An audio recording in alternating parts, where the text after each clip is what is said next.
Donc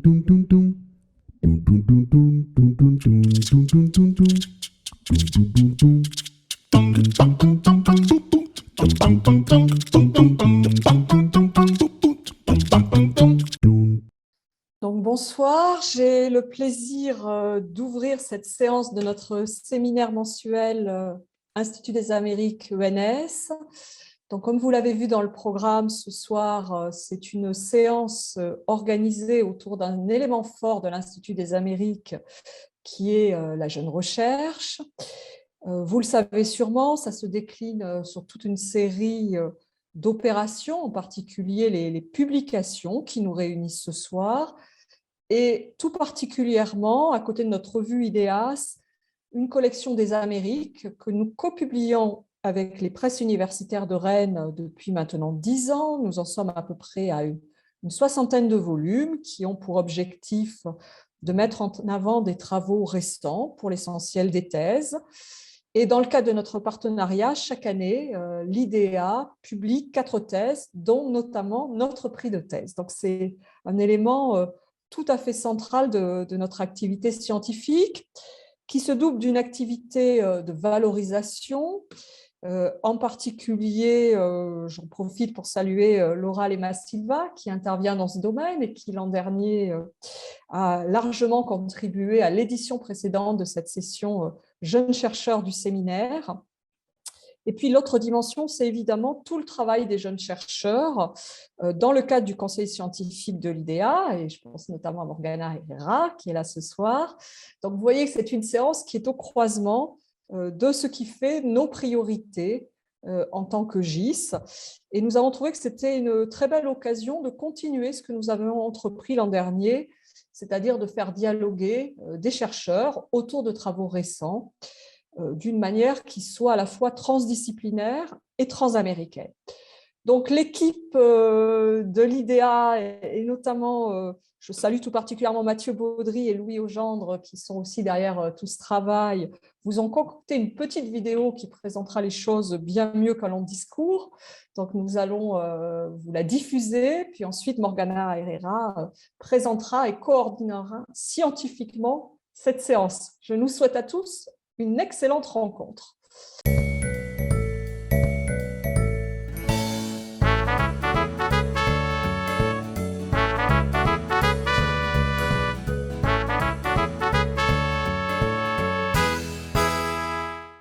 Aux États-Unis, la notion de race est utilisée de manière routinière par les médecins et les psychiatres et est comprise en tant que variable biologique, culturelle ou sociale selon les situations de soins.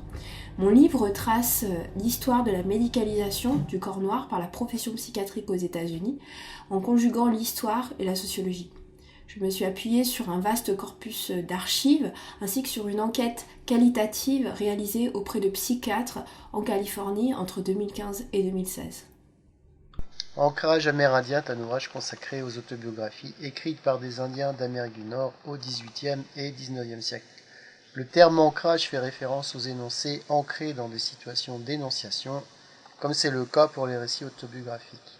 Ces textes montrent comment des Amérindiens ont réussi à s'approprier les codes sémiotiques des colonisateurs euro-américains pour raconter leur histoire et affirmer les valeurs des sociétés amérindiennes. Les Péruviens, auparavant nommés Indiens. Cette formule curieuse est une expression employée dans des textes officiels après l'indépendance du Pérou. Elle se réfère à un décret qui stipulait que ceux qu'on appelait Indiens à l'époque coloniale ne devaient plus l'être puisqu'ils devenaient citoyens. Or on sait que les populations autochtones n'ont pas cessé d'être discriminées. Mon livre explore les ambiguïtés des discours des élites créoles sur les peuples originaires des Andes à travers les textes de loi et les discours politiques, mais aussi la presse, la littérature et l'iconographie. Il s'agit donc d'une histoire des représentations qui analyse la place accordée aux populations autochtones andines du Pérou dans une période peu étudiée mais cruciale, les débuts de la République.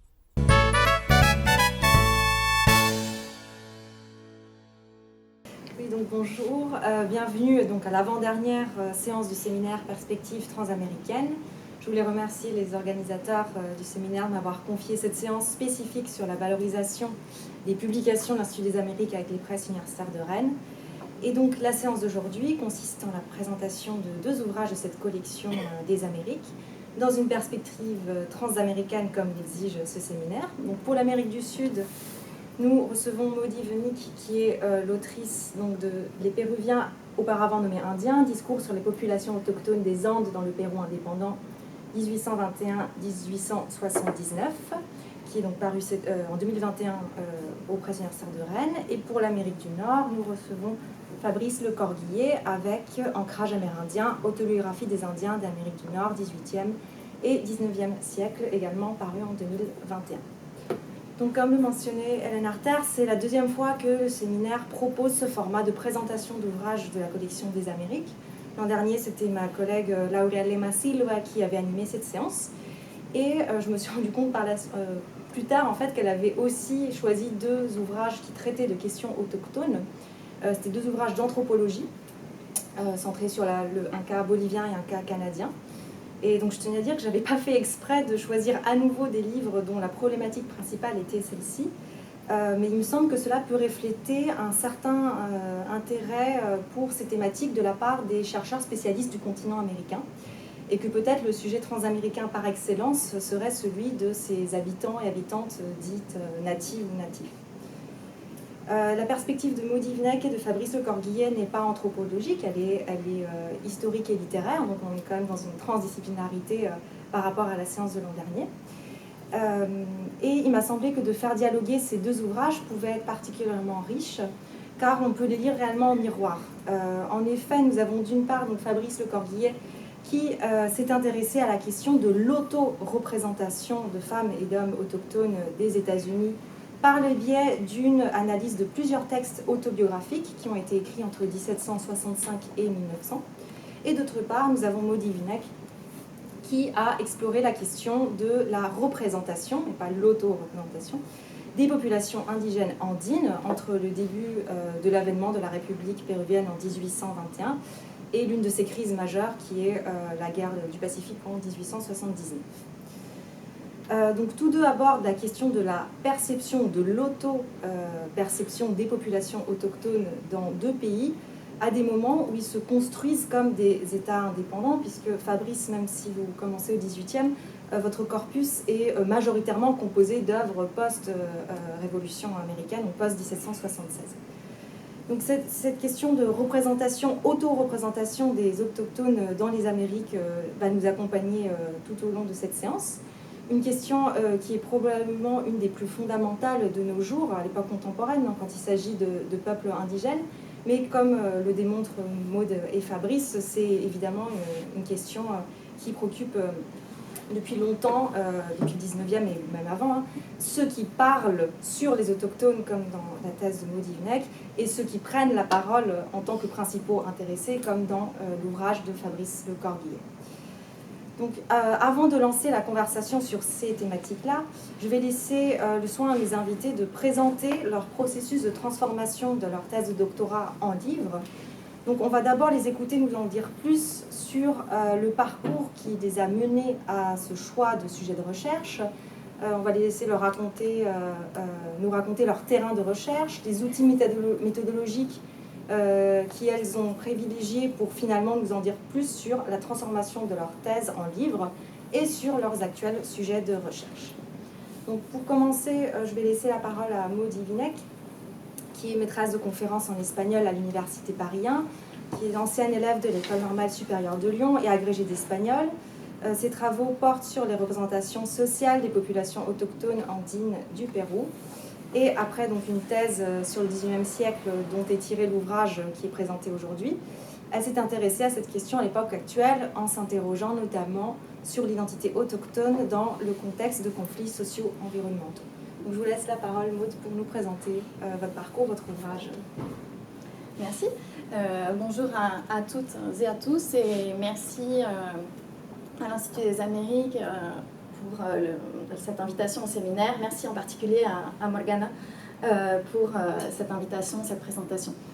Alors je vais en effet commencer par présenter un petit peu la genèse de ma recherche, de ma thèse, qui a donné lieu à cet ouvrage, Les Péruviens auparavant nommés Indiens. Comme l'a rappeler, Morgana, je suis hispaniste de formation et après avoir passé l'agrégation d'espagnol, je suis arrivée au Pérou un petit peu par hasard parce que j'avais fait aussi du français langue étrangère et que je voulais absolument aller en Amérique latine. Et j'ai trouvé un poste au Pérou. Donc je suis partie d'abord au Pérou sans lien avec la recherche. J'ai vécu là-bas plusieurs années.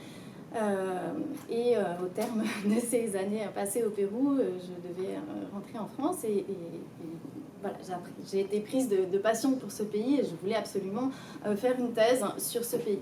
Alors pourquoi ce sujet ? Tout simplement parce qu'en vivant là au Pérou, j'avais été frappée par les discriminations et par le racisme, notamment à l'égard des populations andines, qui contrasté avec une glorification, une revendication perpétuelle du passé inca, selon la fameuse formule de Cecilia Mendes, Inca sí, indios no.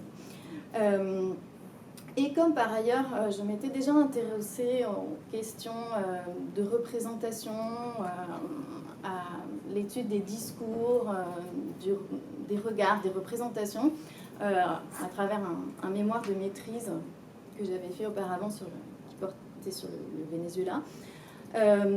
J'en suis venue à ce sujet de recherche et mon directeur de thèse, Bernard Lavallée, qui avait déjà dirigé mes travaux de maîtrise puis de master, m'avait orientée vers cette période des premières décennies républicaines, parce que c'est une période qui, surtout à l'époque où j'ai commencé ma thèse, était relativement peu étudiée pour tout ce qui touchait à la question autochtone au Pérou.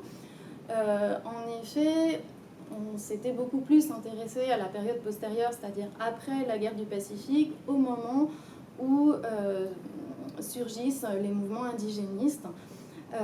Et donc, en fait, les premières années de construction de la nation péruvienne étaient un peu plus délaissées. Et donc c'est ainsi que j'en suis venue à faire une thèse sur la représentation des Indiens des Andes dans le discours des élites créoles juste après l'indépendance. Alors ce qui m'intéressait, en me penchant donc précisément sur ces premières décennies républicaines, c'était d'essayer de comprendre les fondements de la nation péruvienne pour finalement mieux comprendre les processus d'inclusion et d'exclusion des populations autochtones dans ce pays. Alors pour étudier ces discours sur les populations autochtones, j'ai décidé d'utiliser des sources diverses, aussi bien des textes de loi que des discours politiques, mais aussi la presse, la littérature et également la photographie. Ce qui m'a conduite à effectuer évidemment, ce qui m'a permis de revenir au Pérou, un de mes objectifs, et donc d'effectuer de nombreux séjours au Pérou, notamment en bibliothèque, aux archives, alors surtout à Lima, mais aussi dans certaines villes de province. Donc je suis allée au Pérou de nombreuses fois sur des périodes de 3-4 mois. Et j'ai en tout fait 5-6 séjours de plusieurs mois, plus une année entière, au cours de laquelle j'étais boursière de l'Institut français d'études andines, ce qui m'a permis donc de terminer le dépouillement de ces sources. Alors parmi les sources que j'ai citées, j'ai notamment consacré énormément de temps au dépouillement de la presse, puisque j'ai en fait entièrement dépouillé la presse péruvienne de cette période entre 1821 et 1879, donc dans différentes bibliothèques, différentes archives, tant de Lima que des principales villes de province des Andes du Pérou. Et donc j'ai découvert dans ces bibliothèques, dans ces archives, et notamment des textes de presse qui, pour certains aussi, contenaient des textes littéraires inédits. Et donc j'ai mis au jour des textes que personne ne connaissait, qui traitaient des Indiens qui avaient été souvent délaissés. Donc après avoir récolté tout ce matériel, tous ces discours, j'ai essayé donc de les analyser, alors pas au sens d'une analyse du discours au sens linguistique, mais plutôt dans la perspective d'une histoire des représentations. Disons que c'est la direction qu'a pris ma thèse et par la suite l'ouvrage dont elle est tirée, en partant de l'idée défendue par Roger Chartier que les représentations sont des stratégies symboliques qui contribuent à ordonner les structures sociales et à construire des identités à l'intérieur de celles-ci. Donc mon objectif, c'était de croiser des regards pour comprendre ces représentations, de ne pas séparer le littéraire du juridique, du politique, mais au contraire de croiser ces différents regards pour comprendre donc la façon dont les élites créoles des premières années de la République du Pérou avaient la manière dont elles se représentaient ces populations autochtones des Andes et comment est-ce que ces populations avaient pu être incluses ou exclues au moment où on commençait à imaginer une communauté, pour reprendre les termes, l'expression bien connue de Bénédicte Anderson. Alors, en effet, comme je le rappelais dans la petite vidéo qu'on a vue, et comme le fait apparaître le titre de l'ouvrage, hein, Les Péruviens auparavant nommés Indiens, au moment de l'indépendance,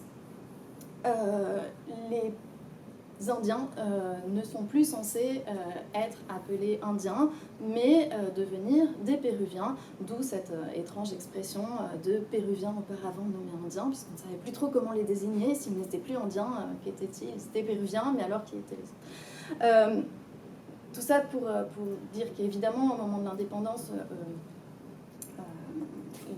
on pensait pouvoir intégrer ces populations autochtones dans la nation, mais on sait bien sûr que ça n'a pas vraiment été le cas.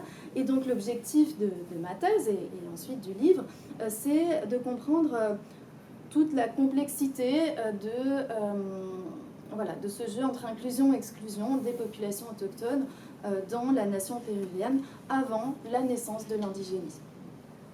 Donc j'ai identifié en fait 4 types de regards sur les Indiens en fonction de la façon dont les élites les regardent, c'est-à-dire en fonction du regard qu'elles portaient. Est-ce qu'elles se tournaient vers le passé, vers l'avenir, ou est-ce qu'elles regardaient autour d'elles?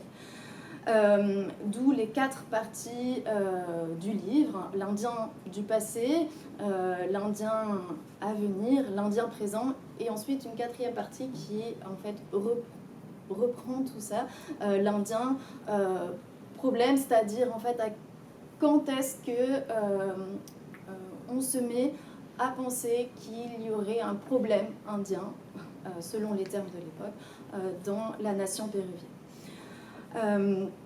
Ces 4 parties étaient déjà les 4 parties de ma thèse. Alors comment j'en suis passée, comment je suis venue au livre, comment je suis passée de la thèse au livre. Alors bien entendu, j'ai fait ce que l'on demande à tout le monde de faire lorsqu'il s'agit de tirer un ouvrage à partir de sa thèse, c'est-à-dire essayer de réduire,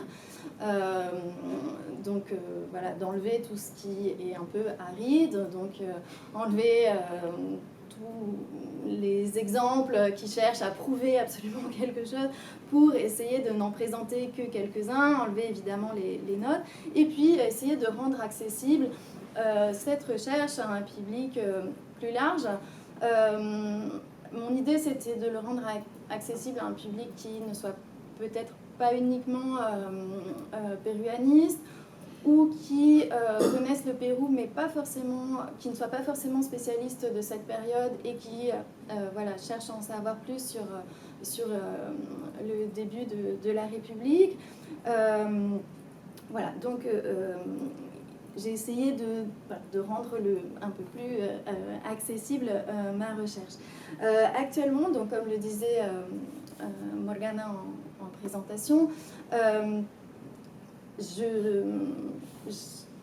je travaille dans deux directions. D'une part, je continue à travailler sur le 19e siècle. Alors, je continue de façon générale à travailler sur la question autochtone au Pérou. Je n'ai pas changé ni de pays, ni de thématique principale. D'une part, je continue à travailler sur le 19e siècle. J'ai commencé un chantier sur les comparaisons entre les représentations des populations autochtones et les représentations des populations indigènes dans les colonies françaises par les voyageurs ou les migrants de façon générale français au Pérou. Pour l'instant, ce chantier est à peine ébauché. Je me suis aussi intéressée aux comparaisons entre les représentations des populations autochtones et celles d'autres populations subalternes au Pérou à la même époque, qui est une question que j'aborde un petit peu dans le livre et que j'ai ensuite essayé d'approfondir. Et par ailleurs, je travaille à présent donc sur la question autochtone au Pérou à l'époque actuelle dans le contexte notamment des conflits socio-environnementaux qui est un des enjeux principaux du Pérou actuel. Et donc j'essaie de comprendre comment s'élaborent de nouvelles représentations des populations autochtones et comment elles-mêmes s'auto-représentent à l'époque actuelle. Ça, c'est un autre sujet de recherche. Merci beaucoup, Maud, et je vous assure que ce n'est pas du tout aride le résultat final. Donc, bravo pour ce remaniement de thèse de doctorat en livre. Et c'est aussi d'ailleurs le cas de l'ouvrage de Fabrice Le Corguillet. Donc je vais le laisser aussi nous présenter la trajectoire et la réflexion qui l'ont mené à sa publication Ancrage amérindien.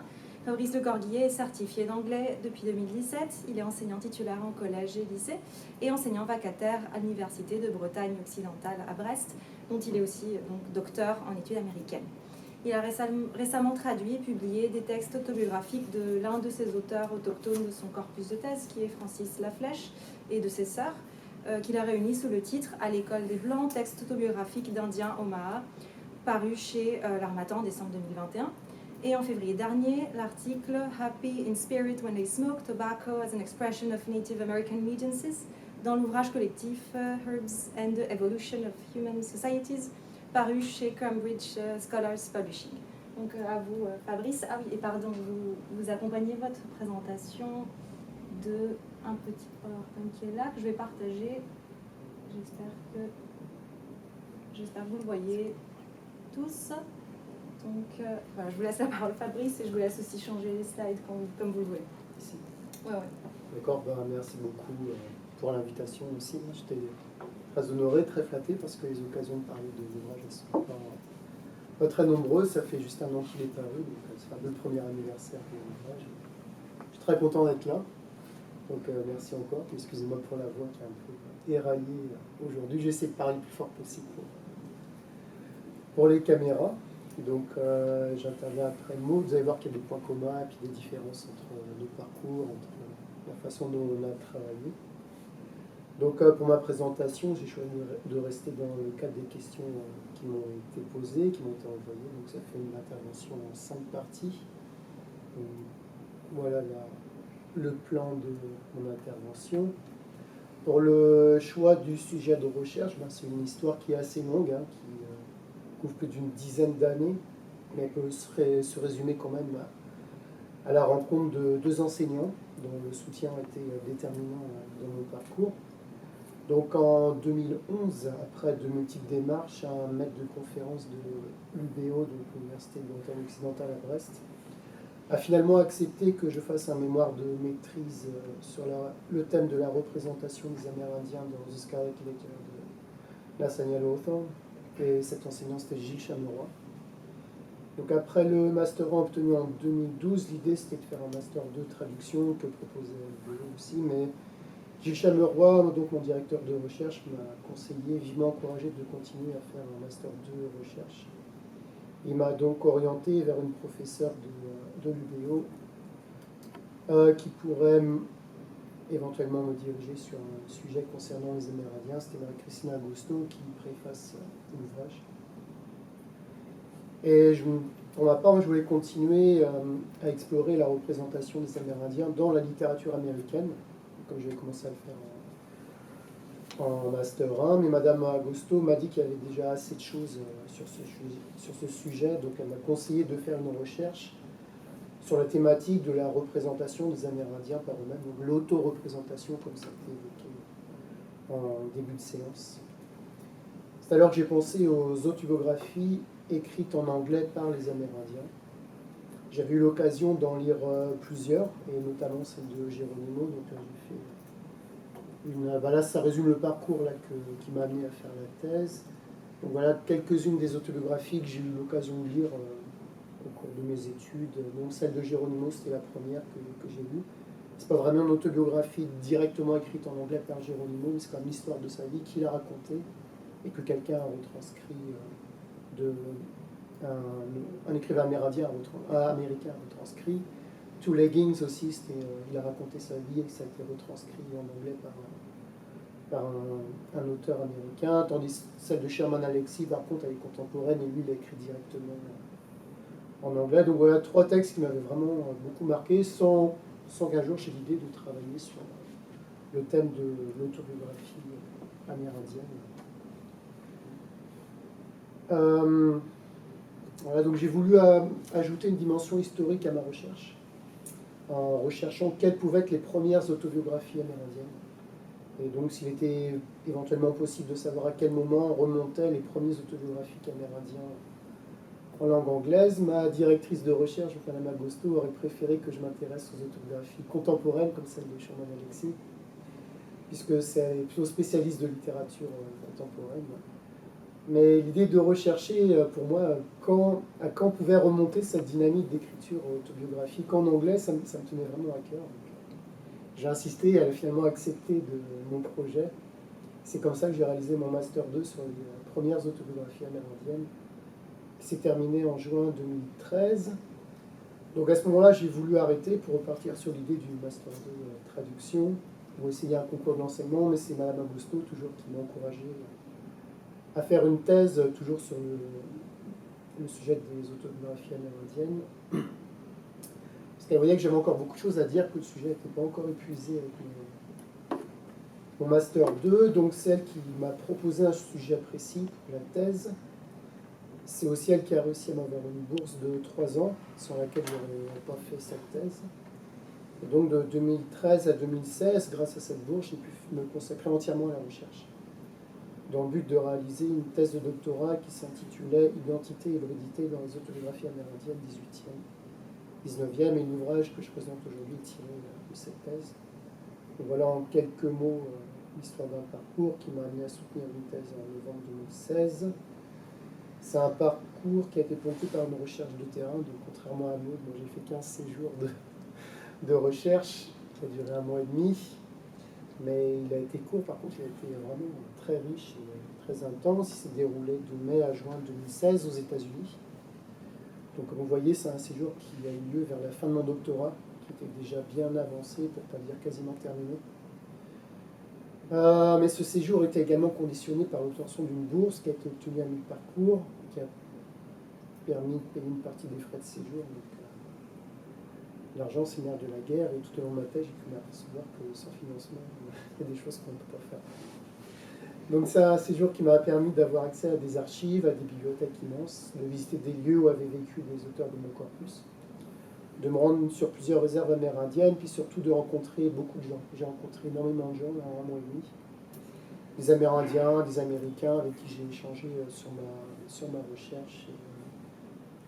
Ça m'a beaucoup apporté, ça m'a permis à la fois de me conforter sur certains points de vue, puis de critiquer sur certains points de vue, donc de vraiment enrichir une argumentation, défendre des points de vue par rapport à des personnes qui n'étaient pas du tout d'accord avec moi.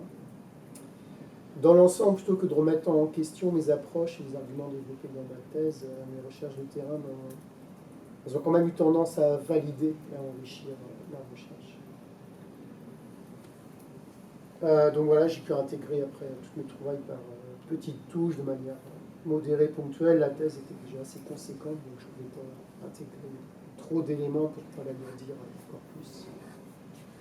Cette c'était un des gros problèmes d'ailleurs pendant la rédaction de la thèse, savoir éliminer, savoir sélectionner, éliminer des paragraphes, des chapitres entiers, parce que c'était trop important. Les conséquences, elles sont vraiment été importantes, même si ça a duré qu'un mois et demi au séjour, donc avec l'accès à des documents d'origine, des archives, des originaux, l'accès à des bibliothèques immenses, des découvertes inattendues, comme les textes des Sœurs La Flèche ou les archives de Charles Mann d'Dartmouth College. Là, ça m'a permis de visiter aussi des réserves amérindiennes, comme celle des Quotes et des Mohegan, et de m'apercevoir qu'il y avait des disparités entre les réserves, donc ces réserves qui sont petites mais assez riches grâce au casino, et celle des Omaha qui est plus grande dans le Nebraska, mais qui est vraiment, on voit vraiment la pauvreté et la misère sur ces réserves. Donc, comme j'ai évoqué aussi, l'accueil des personnes, vraiment un accueil très chaleureux de toutes les personnes que j'ai rencontrées, avec qui j'ai pu beaucoup discuter. Donc, voilà, je pourrais m'étendre très très longuement sur ce séjour, mais je vais arrêter là parce que ça a été vraiment... J'ai rencontré vraiment beaucoup de monde, visité beaucoup de lieux, c'était vraiment très riche et très intéressant. Je vais essayer d'évoquer rapidement aussi les outils méthodologiques, il y en a eu beaucoup.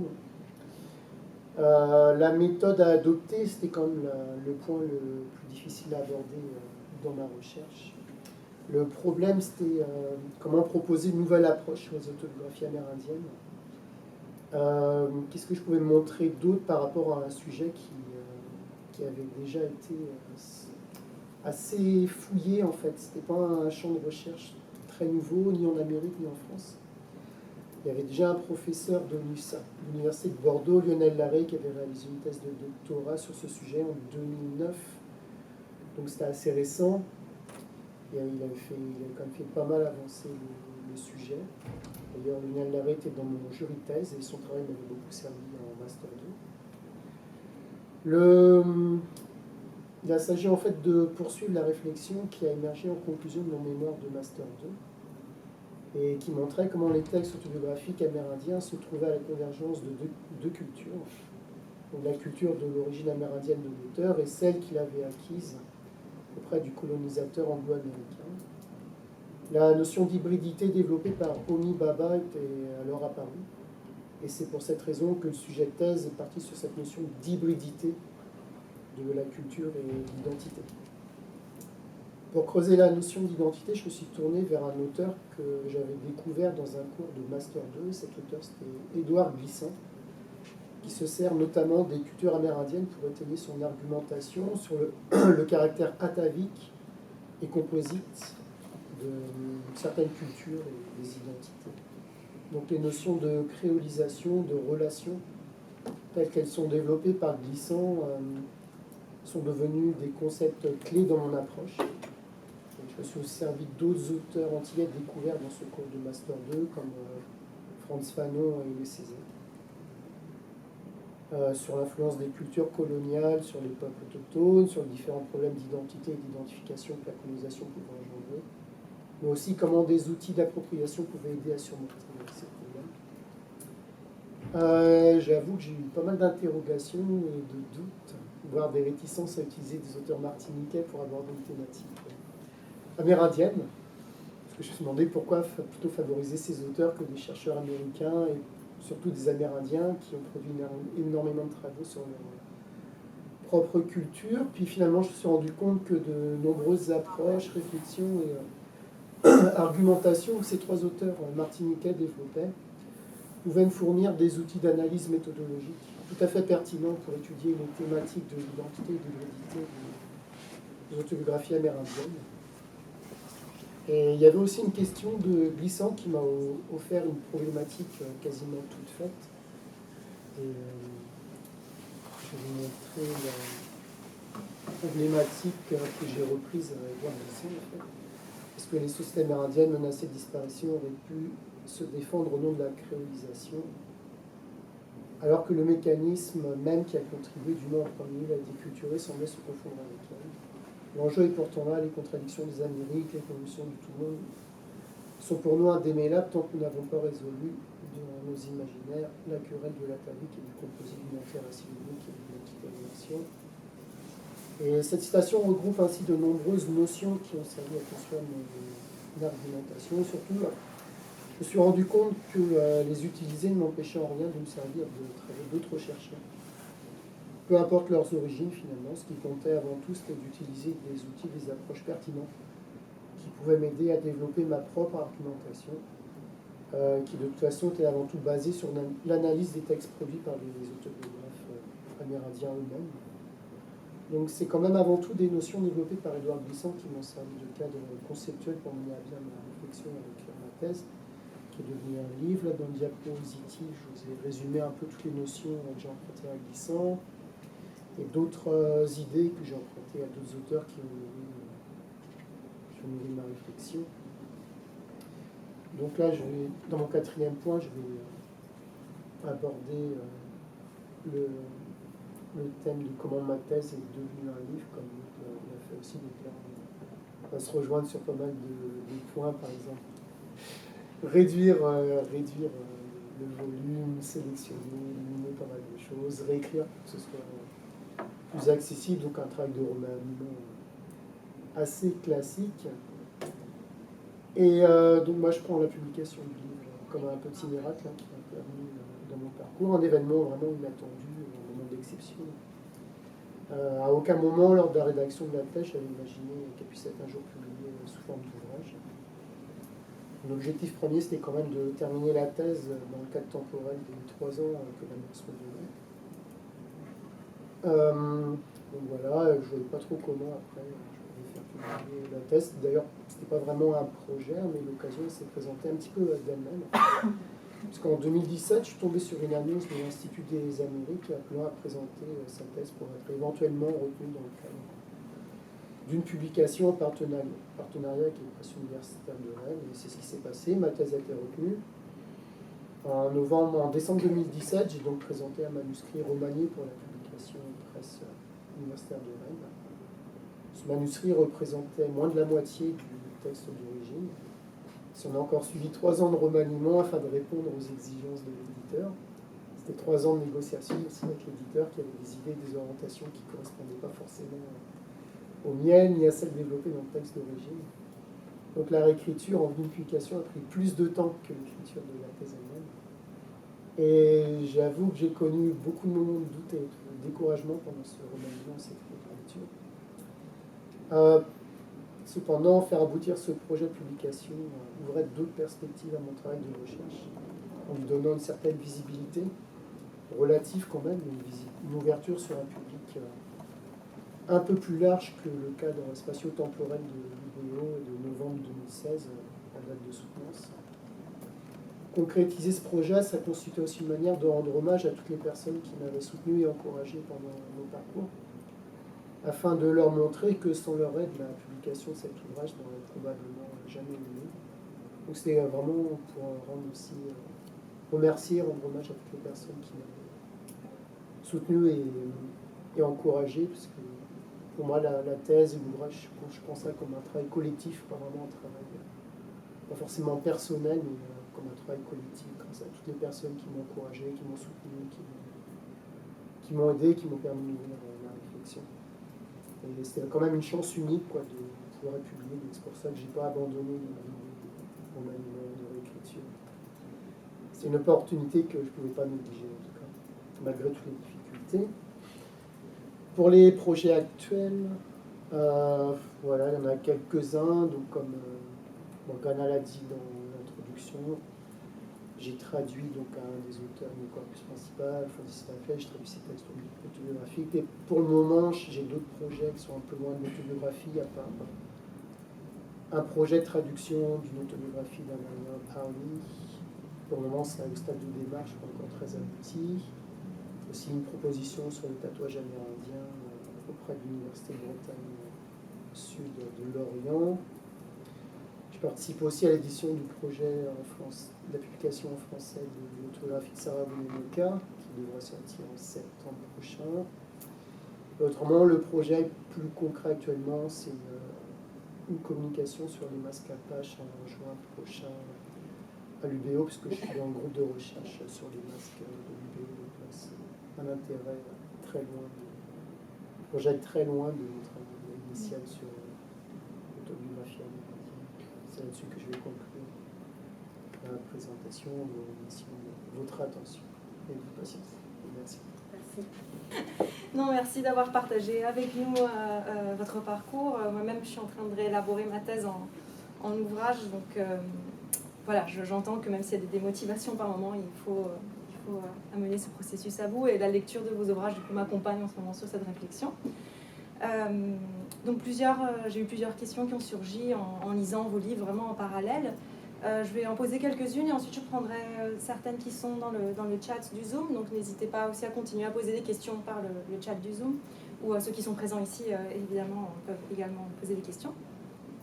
Donc je voulais partir en fait de quelque chose de très simple et très concret, qui est la question de la nomination, de la terminologie, puisque vous avez tous les deux dans vos titres d'ouvrage, et ça m'a frappé, employé 2 mots différents pour désigner finalement votre sujet de recherche, à savoir la population autochtone. Donc, Maud, c'est même presque tout le sujet de votre livre, puisque la périphrase « les Péruviens, auparavant nommés Indiens », c'est littéralement une question de comment est-ce qu'on nomme cette partie de la population péruvienne, avec ce malaise justement que vous avez déjà évoqué sur comment nommer des personnes qu'on veut intégrer à la citoyenneté péruvienne sans les poser comme autres, et en même temps on continue de les poser comme autres. Donc dans le titre de votre ouvrage, vous employez à la fois cette citation, donc le mot indien, et ensuite vous parlez de population autochtone. Et vous, Fabrice de Corguier, vous employez aussi 2 expressions, donc ancrage amérindien, et ensuite pour parler d'Indiens d'Amérique du Nord. Et au sein même de l'ouvrage, vous employez beaucoup des ethnonymes, non, comme les Omaha, les Mohegan, etc. Chose qui n'apparaît pas du tout dans les Andes péruviennes. Donc voilà, je voulais peut-être vous poser cette question autour de comment, c'est une question épineuse, notamment quand on vient d'Europe, non, quand on est un chercheur ou une chercheuse européenne, de poser des mots sur des populations autochtones. Donc voilà, je voulais savoir comment est-ce que vous aviez choisi les mots que vous employez, la terminologie, voilà, quel est votre rapport par rapport à ça. Je ne sais pas si Maud peut-être veut commencer pour varier les... Oui, merci pour cette question qui effectivement est au cœur, au cœur de mon sujet, et je me suis posé la question aussi au moment de la réécriture, enfin de la transformation de ma thèse en livre, puisque je ne me souviens plus exactement du titre de ma thèse, mais il me semble que c'était Discours sur les Indiens et non pas Discours sur les populations autochtones. Ça traduit aussi l'évolution d'une réflexion, et plus largement que l'évolution de ma réflexion, je pense aussi l'évolution des réflexions plus généralement des chercheurs sur ces populations. Pourquoi ? Tout simplement parce que voilà, le terme population autochtone, qui est celui que j'ai choisi finalement, c'est celui qui en général est préféré précisément par ces populations autochtones ou peuples originaires. Et sinon, effectivement, le nom du peuple précis, il se trouve que dans les Andes, comme il y a eu un processus d'effacement finalement, un processus historique d'effacement de ces différents peuples, les 2 seuls qui soient reconnus officiellement, ce sont les Quechua et les Aymara, qui sont aussi des termes que j'emploie d'ailleurs, Quechua ou Aymara. Mais sinon, donc j'ai choisi population autochtone, puisque c'est le terme qui est actuellement préféré. En revanche, indien, on sait que indien, c'est un terme qui est un terme colonial, et donc le terme qui était employé par les colonisateurs. Donc c'est un terme qui évidemment est chargé d'un sens colonial. Je me suis beaucoup interrogée dessus aussi, puisque à l'époque sur laquelle j'ai travaillé, poser cette question précisément, tout d'abord à travers ce décret de San Martín que j'évoquais, qui stipulait qu'il ne fallait plus appeler indiens ce qu'avant on appelait indiens, mais les appeler péruviens, puisqu'ils étaient censés devenir citoyens au même titre que les anciens espagnols. Il se trouve que, je l'explique à un moment dans le livre, que donc, dans les premières années qui ont suivi ce décret, beaucoup de textes officiels ne faisaient plus mention donc, des indios.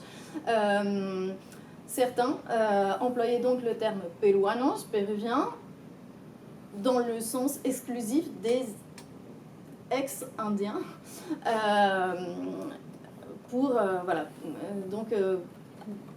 ce qui démontrait que finalement on avait toujours du mal à inclure cette population, puisque on trouve des textes qui distinguent les peruanos des espagnols ou des blancos. C'est quelques textes dans les premières années qui ont suivi la première proclamation de la République au Pérou. Par la suite, le terme qui va être adopté au Pérou est celui de indígena, qui est adopté en fait de façon officielle à partir du moment où est rétabli le tribut qui stigmatisait la population autochtone, puisque c'était elle qui l'a payé à l'époque coloniale et qui a continué de la payer pendant une partie de la période républicaine. Et donc, c'est le terme de indígena qui est ensuite adopté. Avec une réflexion dessus, là encore, donc j'ai trouvé des textes, en fait des archives des débats au Congrès qui réfléchissaient sur la question, et avec des députés qui se demandaient s'il fallait employer un autre terme ou non. Voilà. Donc, tout ça pour dire que la question était posée à l'époque, et elle se pose encore, évidemment. Et donc, voilà. Oui. Non, mais, moi je travaille sur l'Amazonie, donc c'est vrai que c'est très frappant comment en Amazonie on a maintenu des hétonymes de nations indigènes en Amazonie, alors que dans les Andes c'est pas du tout le cas, donc c'est toujours frappant au sein d'un même pays comment il y a des façons très différentes finalement de se référer à des populations qu'on a de fait mises dans un même sac de subalternes, mais en réalité en réalité extrêmement différentes, bien sûr. La construction historique des représentations des populations originaires des Andes et celle d'Amazonie n'est pas la même. Ce qui explique en fait cette différence. Ce qui est intéressant actuellement dans les Andes, c'est que les revendications de nations autochtones par des ethnonymes qui ne sont pas reconnus par l'État péruvien, mais qui sont reconnus par parfois, pas tous, mais parfois par des instances internationales. Ça commence à apparaître. Donc j'ai notamment travaillé dernièrement sur un cas d'ethnogénèse, la nation Yanawara, mais on trouve le cas des Queros, par exemple. On trouve un certain nombre de cas dans les Andes où les populations commencent à se revendiquer par le nom de leur peuple, qui ne serait pas uniquement Quechua, mais un peuple autochtone. Merci. Fabrice, est-ce que vous voulez revenir sur cette question aussi? Non, c'est une question fondamentale, la terminologie. Et c'est vrai que ça pose toujours un problème, comment désigner une multitude de peuples, une diversité de peuples, des cultures complètement différentes, en les regroupant sous une appellation. Donc c'est toujours très problématique. J'ai choisi le terme amérindien pour ma part parce que je le trouve assez pratique. Alors, c'est juste qu'on voit le côté pratique de la chose. On a le mot indien et Amérique. Parce qu'Indien en France, quand on parle des Indiens, c'est l'Amérique du Nord. Donc c'était vraiment le côté pratique. Après, il faut pouvoir dépasser ça aussi. Donc ça a demandé aussi tout un travail, il y a un chapitre sur la terminologie, comment on désigne ces peuples, comment ils se désignent eux-mêmes aussi, là, comme on l'a dit, là, comment eux-mêmes se désignent. Le terme indien, c'est aussi un terme que les Indiens emploient eux-mêmes, donc surtout des auteurs dans le corpus principal. Pour eux, ils disent même que les Indiens ont été créés par Dieu, quoi. Donc pour eux, il n'y a pas de problème de ce point de vue-là. Encore aujourd'hui, les Indiens entre eux, ils s'appellent Indians entre eux. Quoi. Donc, ils n'aiment pas trop qu'on les appelle comme ça, qu'on les pense soi-même amérindiens. Entre eux, ils ne voient pas le problème de s'appeler comme ça entre eux. Après, voilà, il faut toujours spécifier. Enfin, je pense qu'il faut toujours spécifier les choses par des ethnonymes. Et quel genre d'ethnonyme on va employer? Parce que souvent, il y a les ethnonymes populaires et il y a les ethnonymes employés par les populations elles-mêmes. Donc, je pense à l'exemple des Iroquois, par exemple, qui ne s'appelaient pas du tout Iroquois, puisque ça, c'est un nom qui leur a été donné par une tribu ennemie, en fait, comme le terme Sioux, qui a été donné à des populations qui ne s'appelaient pas du tout Sioux, en fait. Ils avaient d'autres noms pour s'appeler eux-mêmes. Il y a une nom populaire, l'Iroquois Sioux, il y a une nom pour ces populations employées elles-mêmes, comme Haudenosaunee et Lakota. Donc, il faut toujours essayer de préciser, en fait. Voilà, ça, c'est vraiment un travail important, préciser comment on va appeler ces populations, comment elles s'appellent elles-mêmes. Donc ça demande déjà tout un travail de recherche sur l'appellation, soit même quelle appellation on va privilégier. Est-ce qu'on va privilégier l'appellation la plus populaire? Est-ce qu'on va privilégier l'appellation la plus scientifique possible, la plus culturellement respectueuse possible aussi? Donc, il y a toutes ces questions qui se posent dans la terminologie. Pour moi, c'est une question fondamentale qu'on a dans un sujet qui porte sur les populations autochtones, et surtout quand on n'est pas soi-même amérindien. Aussi, ça crée aussi un autre problème à dépasser, mais aussi à travailler, de mon point de vue. Donc c'est vraiment une question fondamentale. Et c'est bien de commencer par ça, justement, pour la comparaison des deux autres. Oui, ça m'a frappé à la fois que le titre de Maud attaque directement la question, à la fois, comme vous l'avez rappelé, il y a toute une partie de votre travail, c'est la terminologie, en effet. Je vais continuer à poser des questions qui partent des couvertures, puisque ce qui m'a frappé aussi, c'est l'extrême cohérence de votre choix dans les illustrations, puisque Maud, vous avez choisi un tableau de Francisco Lasso, qui est considéré par certains comme le premier peintre indigéniste, c'est-à-dire quelqu'un qui n'est pas indigène, mais qui va représenter les populations contemporaines autochtones. Et vous, Fabrice, vous avez choisi le dessin d'un Lakota, qui est Black Hawk. Donc c'est pas une auto-représentation à proprement parler, puisque c'est pas lui-même qui est représenté, mais donc un Wakinian, c'est ça, un être tonnerre. Voilà, donc je voulais déjà savoir pourquoi ces images.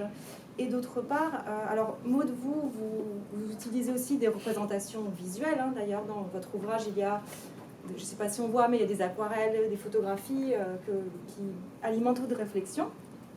Alors vous, Fabrice, c'est des autobiographies, donc évidemment il n'y a pas d'image, mais vous incluez quand même, ça m'a intéressé, les portraits en fait de vos autobiographes au début. Donc, je pense qu'on ne voit pas, mais il y a un tableau avec le corpus assez conséquent de Fabrice Le Corrier, et il y a les portraits donc, de ces autobiographes. Donc voilà, je voulais aussi savoir, et par ailleurs dans votre ouvrage, vous parlez aussi finalement des représentations visuelles qui existent aux États-Unis sur les Amérindiens, et comment en fait dans les autobiographies, on va s'éloigner de ces clichés visuels également. Donc voilà, je voulais lancer un peu aussi la discussion autour des illustrations, de l'aspect visuel dans représentation et auto-représentation. Oui, alors, en fait,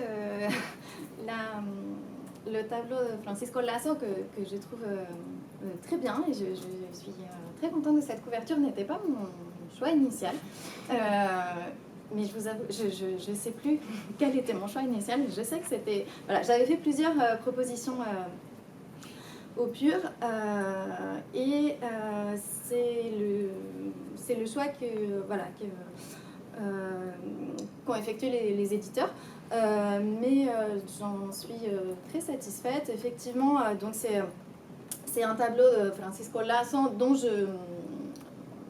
je parle dans le livre, alors pas spécifiquement de ce tableau, en revanche, je parle de Lasso et de ses peintures, mais aussi de ses essais.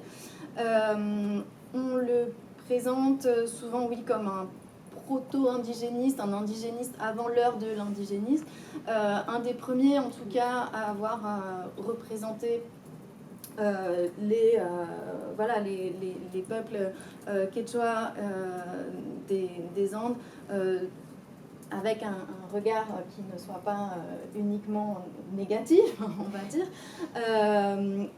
Voilà,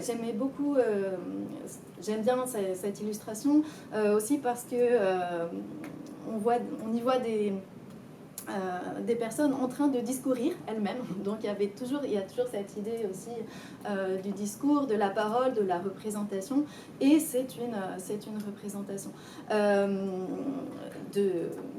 Donc une des premières représentations effectivement indigénistes ou proto-indigénistes au Pérou des populations autochtones des Andes. Dans mon ouvrage, il y a une partie qui est dédiée à l'iconographie, alors une partie sur la peinture, plus particulièrement aux aquarelles de Pancho Fierro, qui est extrêmement connu au Pérou, et connu comme le peintre costumbrista du 19e. Et j'analyse en parallèle une série de photographies. L'idée étant de montrer à travers ces aquarelles et ces photographies qu'elles se répètent.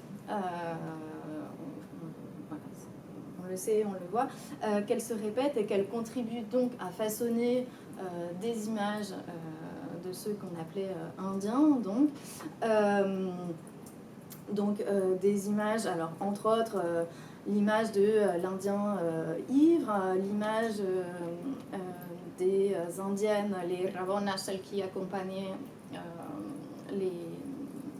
les Indiens à la guerre, donc en fait les sortes de cantinières, comme des femmes laides qui étaient courbées sous le poids de leur charge, laides en comparaison de la péruvienne, la liménienne par excellence, la non-indienne qui était la tapada, donc dans les aquarelles de Pancho Fierro, mais aussi dans toutes les représentations visuelles de l'époque, dont les photographies. Donc voilà, on voit aussi comment à travers l'iconographie se construisent des représentations qui contribuent à en partie à inclure, mais surtout aussi à exclure ces populations de ce qu'on considérait devoir être la nation péruvienne à l'époque. Oui, pour le choix de la couverture, c'est d'abord l'aspect esthétique. C'est un dessin que je trouve vraiment joli, juste visuellement parlant. Il était déjà en couverture de ma thèse aussi. J'avais proposé au Pur une autre couverture qui mettait un portrait fondu des 5 auteurs de mon corpus principal, qui n'a pas été retenu. Donc j'aurais proposé cette même illustration d'un être tonnerre représenté par un Lakota au XIXe siècle. Parce que pour moi, ça incarnait un peu l'idée d'hybridité. On voit qu'il y a un corps de cheval, avec des cornes de bison, une figure anthropomorphe, des pattes d'aigle. C'était surtout l'incarnation.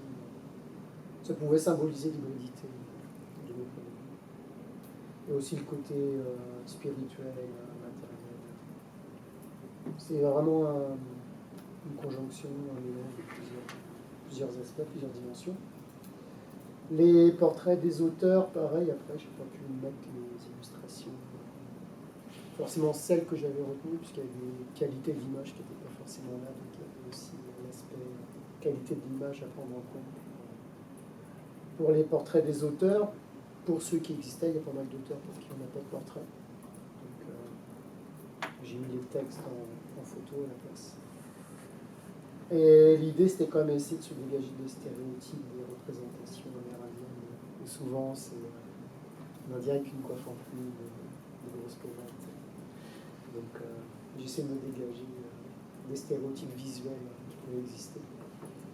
Donc voilà un peu l'idée générale des choix d'illustration qui sont assez restreints quand même dans l'image. Tout à fait, mais je voulais quand même... Oui, je me notais que c'était aussi pour ça les portraits, parce qu'en effet, ils sont pour ils rompent, comme vous dites, avec des stéréotypes qu'on peut avoir, des projections que l'on a sur les Amérindiens des États-Unis. Dans votre présentation, vous avez mentionné qu'en fait, vous avez commencé par faire finalement un travail similaire à Maud, puisque vous êtes parti en master des représentations des Amérindiens. Donc, je voulais vous faire un peu une question miroir, finalement. Est-ce que vous, Maud, au cours de votre période, vous avez étudié, vous avez trouvé des auto-représentations, en quelque sorte, j'imagine que la réponse est non, mais d'indigènes péruviens. Par exemple, j'étais frappée, vous mentionnez le cas de José Domingo Choquehuanca, qui est un métis fils de femme indigène, qui écrit une biographie de l'indígena. Donc, j'ai pensé évidemment à Fabrice, vous aviez une biographie de l'indigène, et vous travaillez sur les autobiographies. Et José Domingo Choquehuanca est finalement métis, fils d'indigène. Et dans le corpus de Fabrice, il y a aussi en fait des auteurs qui sont de fait métis, mais qui se revendiquent indigènes. Donc ça m'a vraiment, le parallèle m'a frappé. Et je voulais aussi savoir, du coup, Fabrice, vous, comment est-ce que, j'imagine que vous avez beaucoup lu aussi sur les représentations d'Amérindiens aux États-Unis, comment est-ce que ça a alimenté votre recherche de aussi avoir travaillé avant sur cette question? Est-ce que ça a complémenté? Est-ce que les autobiographes sur lesquels vous travaillez s'éloignent vraiment beaucoup de ces stéréotypes ou s'alimentent aussi de ces stéréotypes? Voilà, je ne sais pas qui veut commencer. En réalité, c'est une question qu'on m'a souvent faite quand je faisais ma thèse. Mais pourquoi est-ce que tu ne t'intéresses pas au discours des Indiens sur eux-mêmes? Parce qu'il n'y a pas de source. C'est pas par volonté absolue de m'intéresser au discours des élites. Évidemment, sur le 19e, les sources qu'on a, ce sont des sources écrites. Et donc, voilà, même si effectivement, il y a dans ma thèse et donc dans l'ouvrage aussi des extraits de textes écrits par des personnes qui ont des origines autochtones, des métis. Choquehuanca, en l'occurrence, fait quand même malgré tout partie des élites intellectuelles de l'époque, même si il vient de Puno. Donc ça reste extrêmement restreint parce que ce sont les sources les sources de l'époque qui sont disponibles. Et comme je disais, actuellement, je travaille dans une autre perspective, plus celle de l'autoreprésentation, pas uniquement, aussi les représentations des autres. J'aime bien cette idée-là de travailler à la fois sur les représentations de l'autre et l'autoreprésentation, en l'occurrence sur le 19e, j'avais pas beaucoup de choix. Non, mais je pose aussi la question pour aussi que ça soit clair, puisque là, on a beaucoup d'autobiographies d'un côté dans un pays comme les États-Unis, et au Pérou, on n'a pas du tout ce genre de témoignages. Donc c'est assez intéressant aussi de voir qu'on fait aussi l'histoire avec les sources que l'on a, et la différence m'a vraiment frappée, donc c'était pas pour mettre sur la sellette du tout. Après, il y a quand même des travaux qui ont été réalisés qui sont extrêmement intéressants, notamment à partir des sources juridiques et des procès où étaient présents des Indiens, où sont retranscrits effectivement les discours de populations de communautés paysannes, donc qui à l'époque n'étaient pas reconnues comme communautés, mais qui de fait continuaient d'exister. Donc des discours d'Indiens, on en a dans les procès, on peut trouver. C'est pas vrai qu'il n'y a rien, mais il y en a beaucoup moins, et de fait des autobiographies. Oui, beaucoup d'autobiographies, ça relativisait aussi. Je sais pas, je pensais au Pérou. J'ai réussi à en trouver une trentaine maximum, en incluant les autobiographies, ce qu'on appelle collaborées, c'est-à-dire où c'est un Amérindien qui s'exprime et quelqu'un retranscrit ses propos, donc ça fait une trentaine en tout sur plus d'un siècle. On ne peut pas dire que ce soit un corpus énorme non plus. Ah oui, non, mais c'est mon biais péruvianiste qui parle, j'en suis consciente. Après, par rapport aux stéréotypes et aux représentations par des non-amérindiens, les auteurs étaient très conscients de ces stéréotypes. En fait, c'était vraiment tout à fait au courant des stéréotypes qui étaient répandus sur eux, pour la bonne raison qu'ils ont été les premières victimes. En fait. Donc ils étaient tout à fait au courant de ces stéréotypes. Et une des raisons qui les a poussés à produire des autobiographies, c'était aussi de répondre à ces stéréotypes et à toutes ces images négatives répandues sur eux. Donc pour ceux qui avaient appris à écrire, qui avaient appris l'anglais, c'était c'était une façon de répondre à ces stéréotypes, de proposer une image plus valorisante de leur peuple, en fait, des peuples autochtones, de leur peuple en premier et des peuples autochtones en général. Et après, moi-même, pendant ma recherche, enfin, surtout en France, pas aux États-Unis, mais j'étais confronté aux stéréotypes sur les Amérindiens répandus dans le monde académique. Quand je disais que je faisais de la recherche sur l'autographie amérindienne, la réponse la plus souvent c'était ça se peut pas. Donc des autographies amérindiennes n'existent pas. Un Amérindien, ça n'écrit pas. Un Amérindien, c'est quelqu'un qui est issu d'une culture orale, donc il ne peut pas écrire. Surtout pour le 18e et 19e. Donc j'étais confronté à à une imagerie assez... pas mal de clichés qui étaient répandus dans le monde, même académique en France, qui l'a quand même beaucoup surpris. Et quand j'expliquais que c'est des Amérindiens qui avaient appris la langue, qui avaient appris l'écriture, on me répondait souvent, donc ce n'est plus des vrais Amérindiens, puisqu'ils parlent anglais, puisqu'ils écrivent en anglais, donc ils ont perdu leur identité amérindienne, ils ont perdu leur authenticité amérindienne, donc on ne peut pas dire que ce soit des textes, ce ne sont plus des vrais Amérindiens, donc on ne peut pas... Souvent, on me répondait que c'était contradictoire. Autobiographie amérindienne, c'était deux termes contradictoires. Un oxymore à la limite, quoi. Ça n'existait pas. Et donc, c'était assez compliqué c'était assez déstabilisant déjà d'avoir ces retours-là dans le monde académique. En France, aux États-Unis, ça ne parle pas du tout, quoi. Donc, il a fallu aussi répondre à des stéréotypes qui étaient assez ancrés dans un certain imaginaire qu'on pouvait avoir, même dans le monde académique en France. Donc, les stéréotypes, ça a différentes échelles aussi, quoi. Il y avait les autobiographes qui répondaient aux stéréotypes à cette époque, et moi-même j'ai dû répondre à des stéréotypes qui étaient assez ancrés dans certains imaginaires, même dans le monde académique actuel, sur les Amérindiens. C'est-à-dire que finalement se pose toujours la question de qui est indien, comment on définit un indien, voilà, qui est une des questions aussi qui apparaît dans mon livre. Qu'est-ce qui fait qu'on est indien ou qu'on n'est pas indien? C'est toujours la même question aussi qui se pose à l'heure actuelle au Pérou, en tout cas en Amérique latine plus largement. Comment est-ce qu'on va définir qui est indien, qui ne l'est pas? Voilà, et les Amérindiens entre eux en discutent souvent. Bien sûr. En Amérique du Nord encore actuellement. Et est-ce qu'on s'auto-définit ou non comme autochtone, comme indien? Qui on considère qui est vraiment partie du peuple, de notre peuple, qui on considère qui est vraiment amérindien. Même entre eux, il y a ce débat qui existe encore actuellement. Le problème de l'identité, de la définition de l'identité, de l'autodéfinition de l'identité, c'est vraiment des débats qui sont anciens et qui sont encore actuels. Du coup, à ce sujet, est-ce qu'il y a un débat contemporain en particulier qui vous a frappé par la ressemblance de ce que vous avez vu dans votre recherche?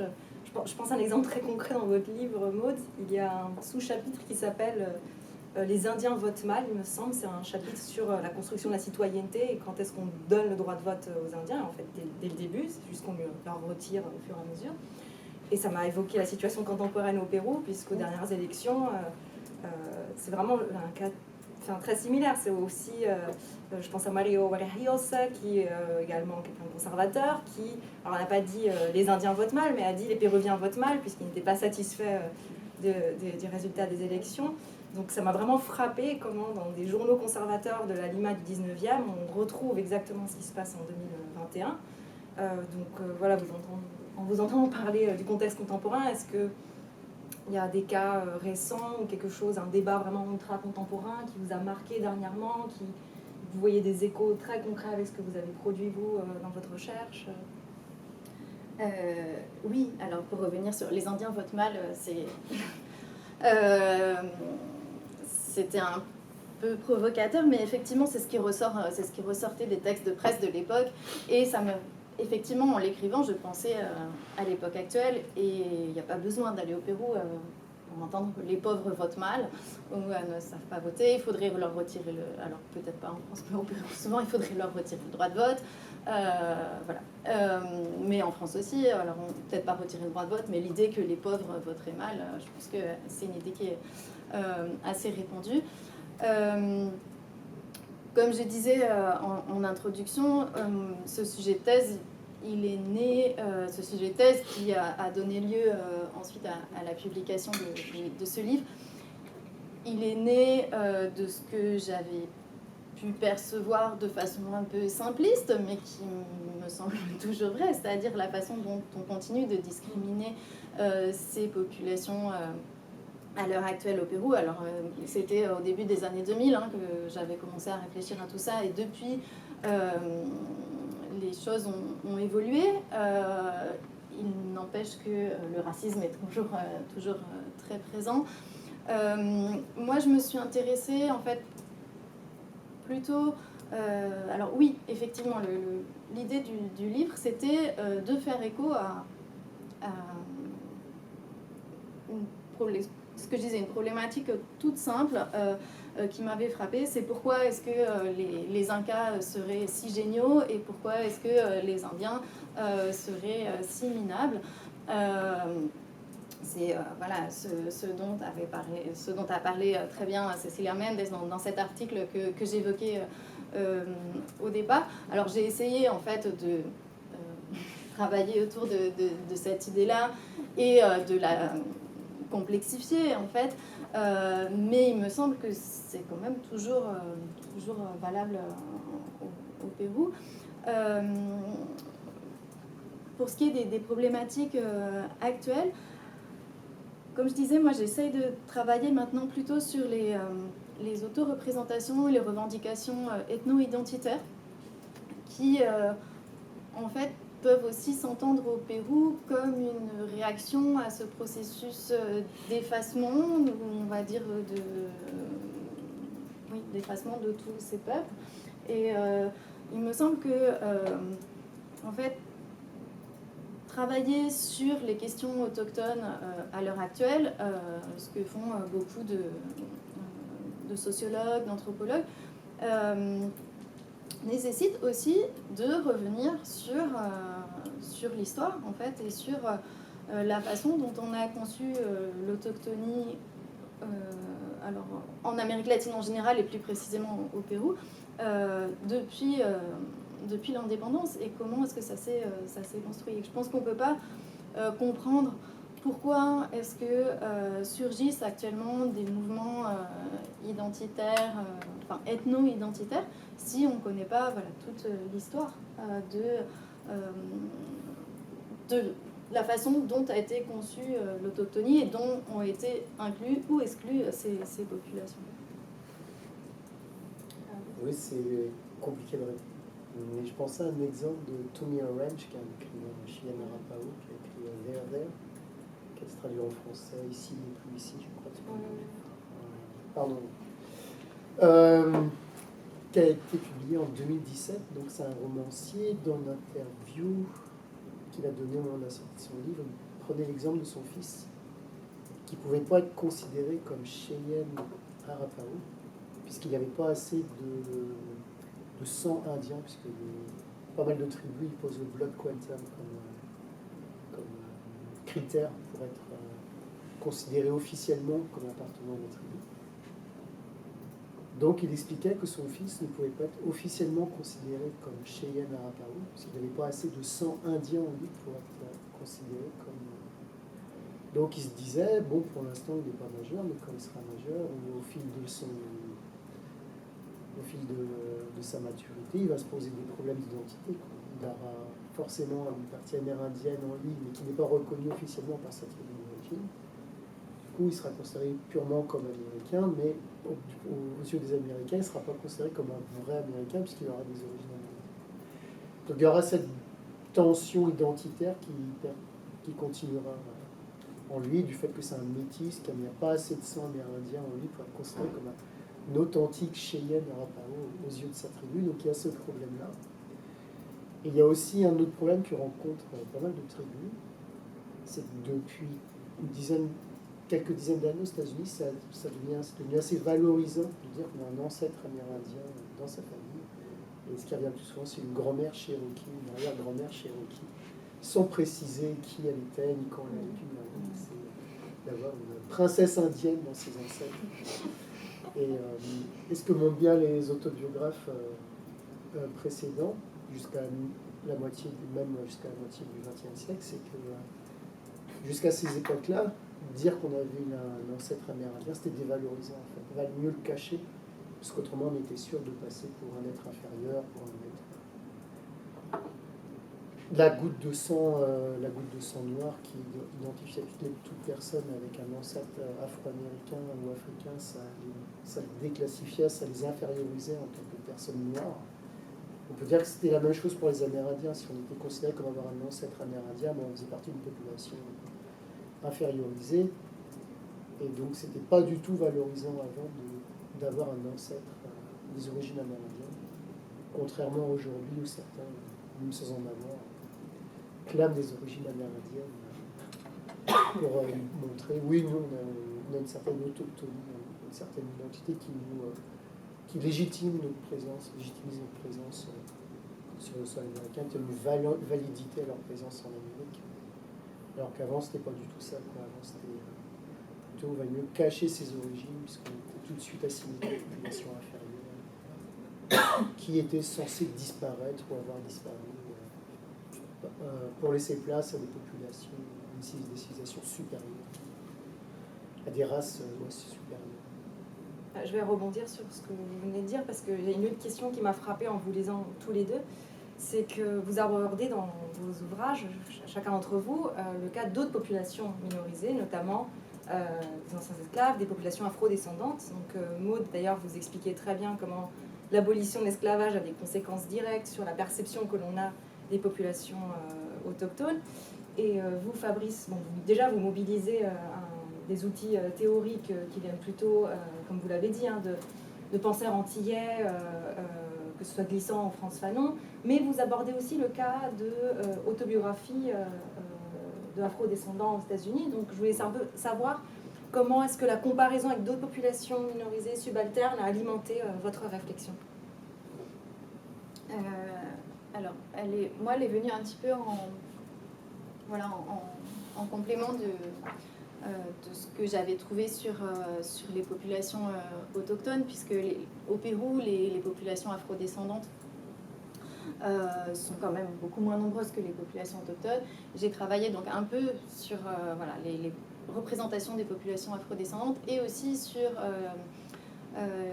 les Chinois qui ont été nombreux à arriver au Pérou au XIXe siècle. J'en suis venue là aussi parce que je trouvais dans la presse, notamment la presse de l'époque, des articles qui essayaient de se demander en gros qui était pire ou qui était le moins civilisé. Et finalement, ce qui m'a intéressée, c'était de voir comment des mêmes processus de représentation se mettaient en place pour des populations qui étaient des populations qui parfois étaient assez différentes entre les Indiens des Andes et les Afro-descendants de la côte, ou les Chinois qui travaillaient également sur la côte. Finalement, beaucoup de ces représentations parfois finissaient par se confondre un petit peu. Alors, j'ai pas non plus suffisamment approfondi la question. J'ai travaillé un peu comme un sujet en complément. Je pense au travail il y a un travail qui a été fait sur les représentations des afro-descendants au Pérou, qui est de mode qui en tout cas est beaucoup plus complet que le mien. Moi, ce qui m'intéressait, c'était de voir comment à l'époque, à travers ces prétendues hiérarchisations, se mettaient en place des mêmes processus finalement d'exclusion et comment on voyait précisément comment est-ce que des représentations servent à ordonner la structure sociale, pour reprendre les termes de Chartier.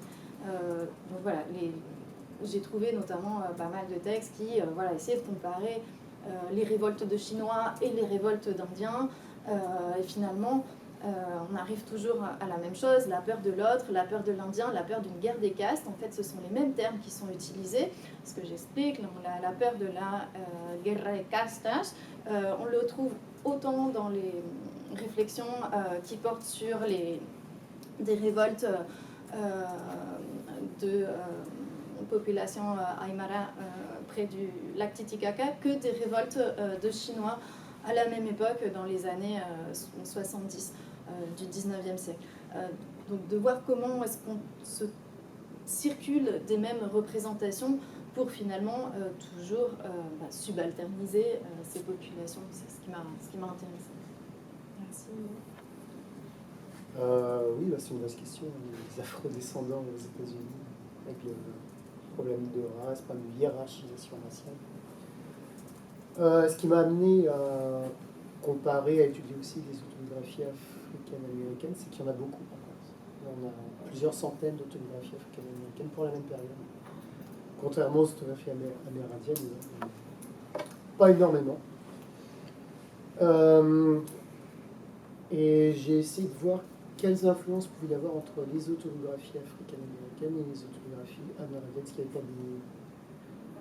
des influences entre elles, et j'ai réussi, pas forcément dans la thèse, mais par la suite à démontrer que Frederick Douglass, qui est très célèbre pour ses autobiographies, un ancien esclave militant abolitionniste, qui est très célèbre pour ses autobiographies, s'était inspiré des écrits d'un des auteurs de mon corpus principaux, justement. Il a repris des formules et des points de vue qui sont vraiment inspirés de William Apes, par exemple, un des auteurs de mon corpus. Et William Apes lui-même, qui était Pequot du Connecticut, sa mère était certainement elle-même une africaine-américaine, et peut-être même une esclave africaine-américaine, donc lui-même sera un métis amérindien et africain-américain. C'était pas le seul, il y en avait beaucoup, surtout chez les Pequot, qui était une population assez métissée avec les Africains-américains. Et c'est dans la comparaison, l'élément quand même qui revient assez fréquemment, c'est l'assignation à être considérée comme population inférieure, quoi. Comment montrer que c'est pas le cas, quoi. Montrer qu'on est des êtres humains, qu'on soit africain-américain ou amérindien, on a autant de valeur en tant qu'être humain que les populations blanches. Comment répondre aux discours infériorisants, comment revaloriser son identité, comment combattre l'assignation à une identité. Donc il y avait toutes ces thématiques et toute cette volonté de répondre aux stéréotypes, là, comme j'ai dit précédemment, une conscience vraiment très prégnante des stéréotypes et cette volonté d'y répondre, de les contrer par l'écrit et en prenant comme référence l'expérience personnelle du racisme, de la victimisation. C'est quelque chose qui vient vraiment dans leur chair. Donc les autobiographies permettaient de partager cette expérience vécue de l'intérieur pour montrer à des personnes qui ne vivaient pas ça, qui ne subissaient pas ça. Donc de leur donner accès à cette, par le biais de l'écriture, mais par le biais de l'émotion aussi, de leur donner accès à ces expériences qu'elles ne connaîtraient jamais.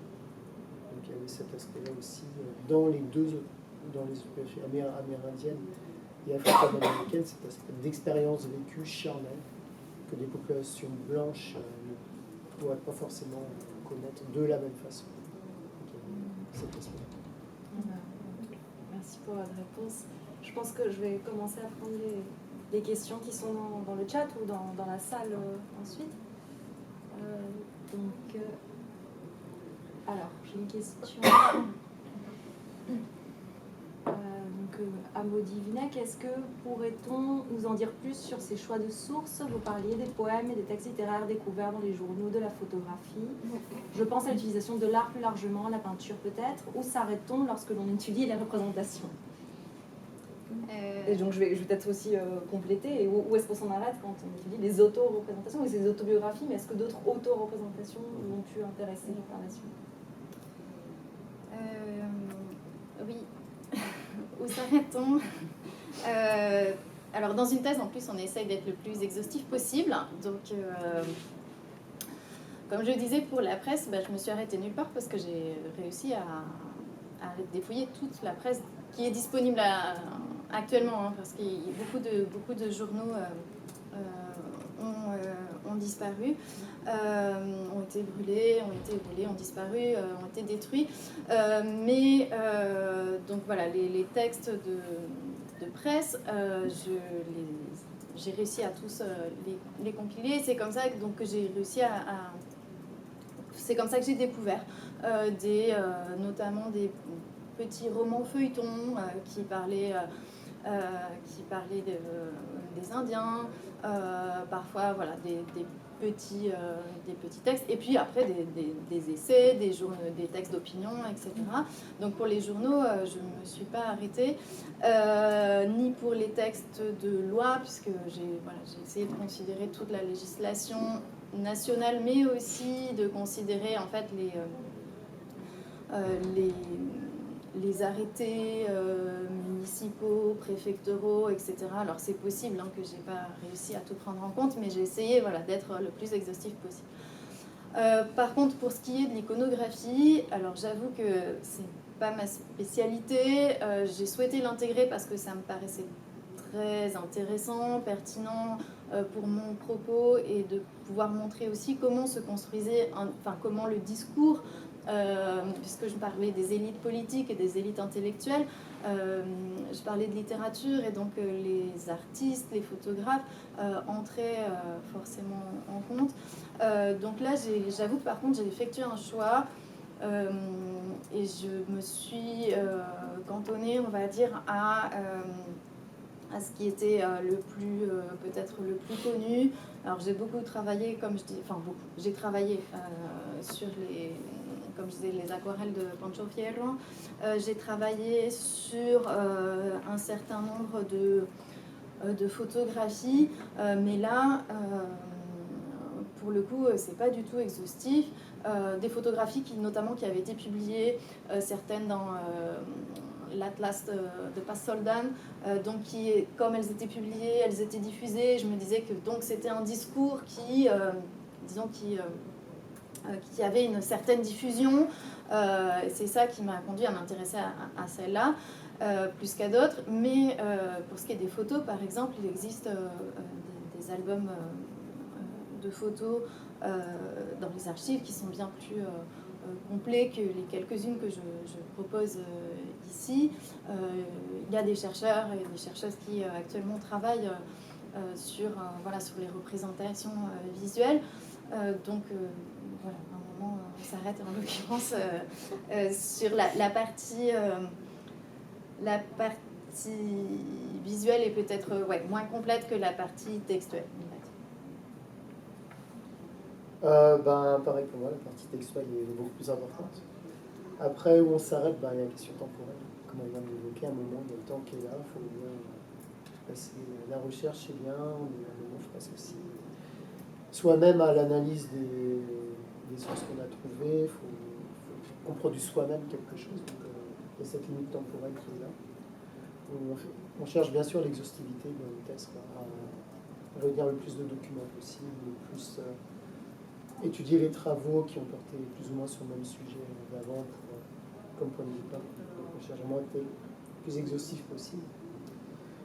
Pour l'auto-représentation des Amérindiens, c'est que je me suis arrêté, au bout d'une trentaine d'autobiographies qui ont été trouvées, il a déjà fallu faire un choix. Donc déjà, faire une sélection parmi ces textes. Donc déjà, ça posait une limite. Après, je pense qu'il y a moyen d'en trouver d'autres dans les journaux des boarding schools, des pensionnats amérindiens. Je pense qu'il y a moyen de trouver d'autres autobiographies, comme The Southern Workman, qui était publié par la Hampton Institute. Là, je pense qu'il y a moyen de trouver d'autres autobiographies. Dans les universités américaines aussi, comme le Dartmouth College. Je pense qu'il y a moyen. Et comme je dis dans ma présentation, j'avais trouvé une trentaine, mais je pense qu'il y a moyen d'en trouver d'autres pour cette même période, mais est-ce qu'elles apporteront quelque chose en plus ou pas, je ne sais pas, je ne peux pas me prononcer. Je pense qu'il y a moyen encore de prolonger la recherche et l'étude là-dessus. Sur les autoreprésentations visuelles par les Amérindiens eux-mêmes sur le 19e, J'en ai pas vraiment qui me viennent à l'esprit, c'est plus des représentations par des non-amérindiens, par des amérindiens, j'en ai pas là actuellement, qui me viennent à l'esprit. Mais ça, c'est vraiment, ouais, c'est un peu à étudier aussi, quoi. La seule chose qui me vient, c'est les portraits des auteurs qui figurent dans leurs textes publiés, comme William Apes ou George Copway, qui ont publié leurs portraits dans les textes publiés de leurs autobiographies. On voit que c'est des portraits qui sont très loin de l'imagerie habituelle de l'Amérindien, cheveux longs, tresses, coiffe plume. On voit que si on ne sait pas que c'est des Amérindiens, c'est très difficile de deviner que c'est des Amérindiens. Ils ont les cheveux courts, ils ont un costume, donc on ne peut pas deviner si on ne sait pas que c'est Amérindiens. Et je pense que c'était fait exprès justement pour montrer une autre image que l'image cliché habituelle. Voilà ce que je pourrais répondre pour le mythe de la représentation ou de l'auto-représentation. Avis aux chercheurs pour continuer à trouver d'autres autobiographies et autres représentations et auto-représentations. Alors j'ai 2 questions de Robert Boyer, il y en a une pour Maude et une pour Fabrice. Donc pour Maude, est-ce que votre découpage passé, présent et futur fait référence au régime d'historicité de François Hartog? Et pour Fabrice, toujours une question théorique, pouvez-vous préciser votre usage du terme d'hybridité et ses relations avec la créolisation? Oui, alors non, en fait, moi, je suis plus partie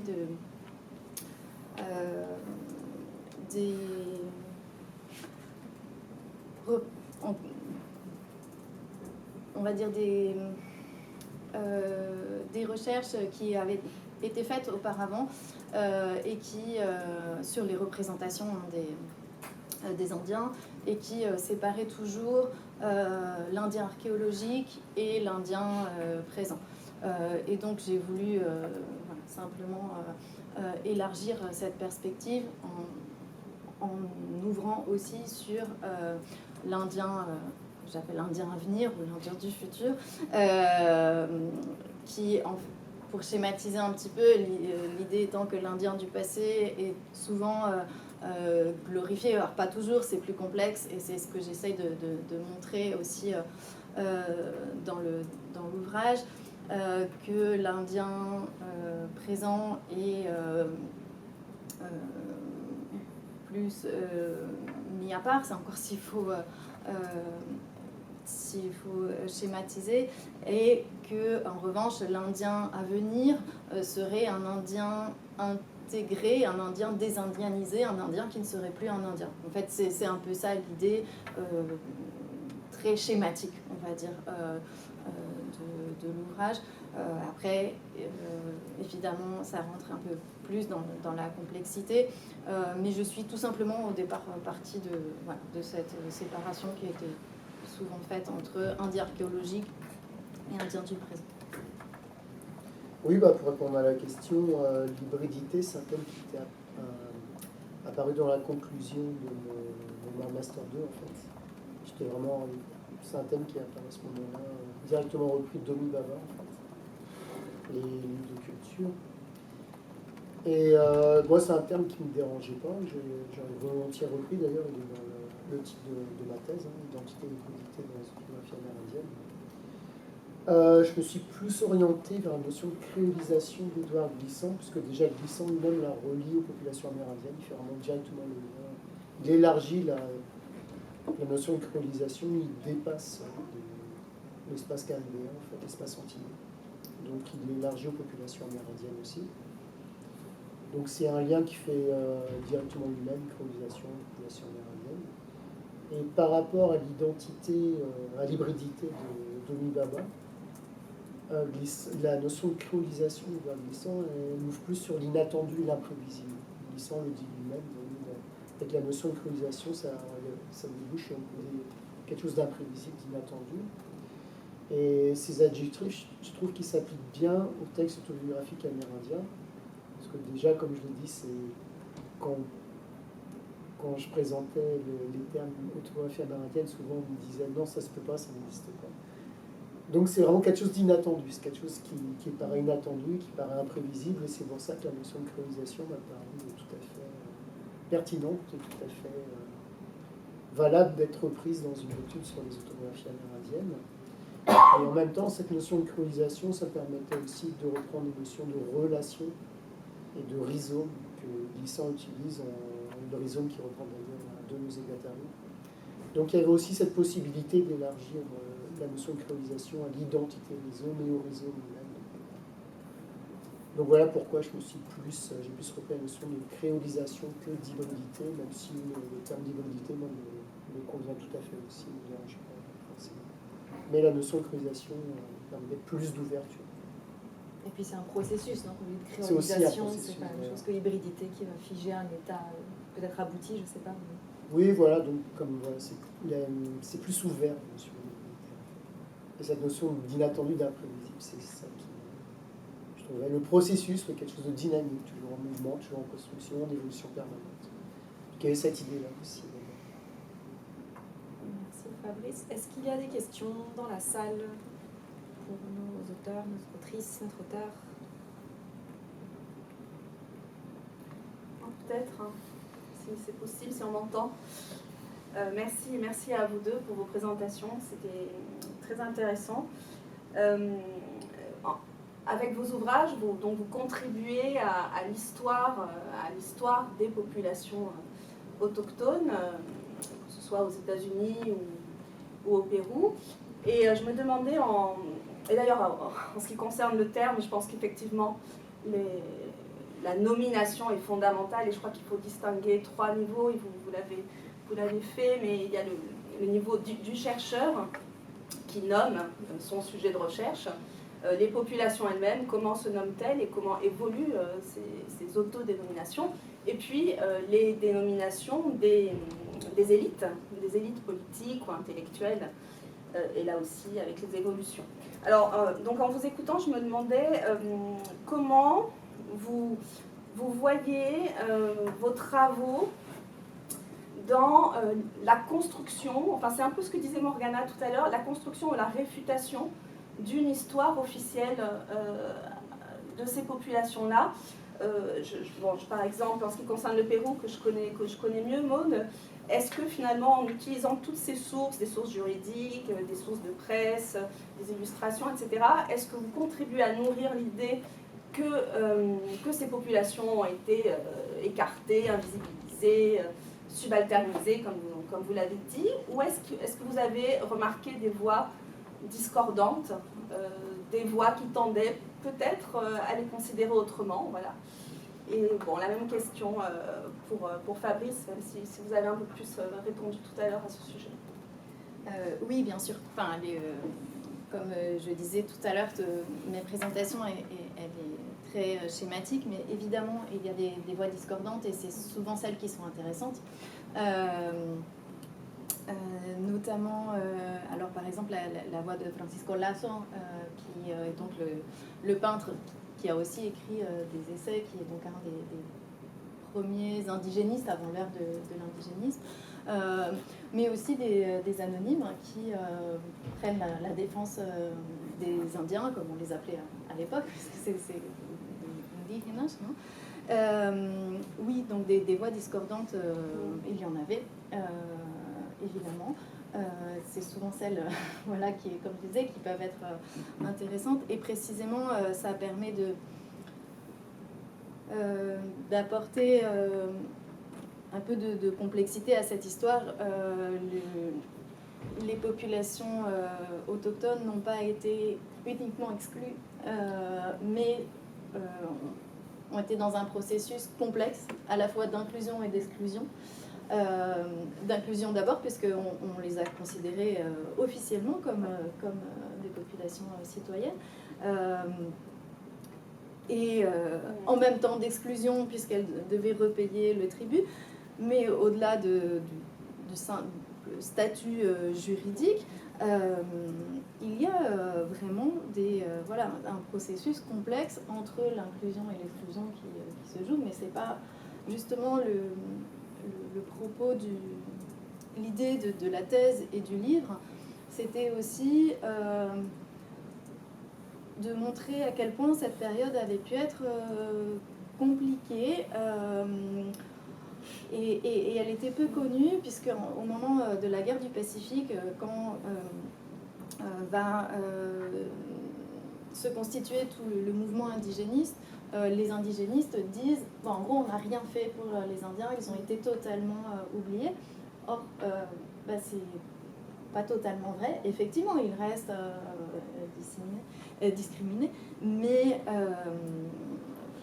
il y a des voix proto-indigénistes qui se font entendre bien avant les indigénistes. Et j'ai pu d'ailleurs mettre en évidence des parallèles entre justement les indigénistes de la grande époque de l'indigénisme et des voix des premières décennies républicaines qui employaient pratiquement les mêmes termes, mais qui ont été largement oubliés.